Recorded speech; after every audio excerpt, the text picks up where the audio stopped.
வணக்க நண்பர்களே. ஏஞ்சதும் பல்ல விளக்கிட்டு ஒரு நெல்லிக்காய். இதை சாப்பிட்றதுனால நிறைய ஹெல்த் பெனிஃபிட்ஸ் இருக்கு. ஆகையால் நண்பர்களே, நீங்களும் தினமும் ஒரு நெல்லிக்காய் எடுத்துக்கோங்க. அப்புறம் இன்னைக்கு பயிற்சியில இறங்கிட்டேன். அப்படியே இன்னைக்கான குரலுக்கு வந்தோம்னா, காட்சி கிளியன் கடுஞ்சொல்லன் அல்லேனல் மிக்கூறும் மன்னன் நிலம்.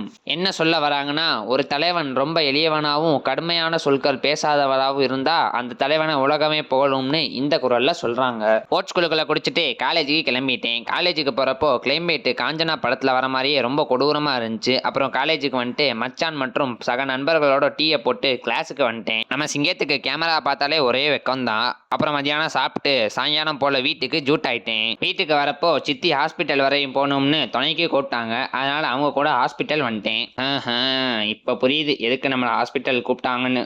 அங்கே வேலையை முடிச்சுட்டு நம்ம காடி எடுக்க வந்தா கட்டையெல்லாம் போட்டு நம்ம காடியை பிளாக் பண்ணிட்டாங்க. அப்புறம் அவனை எப்படியே எடுத்து வீட்டுக்கு வந்துட்டு கொஞ்ச நேரம் ரெஸ்ட்டை போட்டு பயிற்சியில் இறங்கிட்டேன். அப்புறம் 9 மணியை போல் பயிற்சியை முடிச்சுட்டு இரவுக்கு சப்பாத்தியை சீச்சு சாப்பிட்டு மீன் எண்ணெயை போட்டு மட்டையாயிட்டேன் நண்பர்களே. டாட்டா.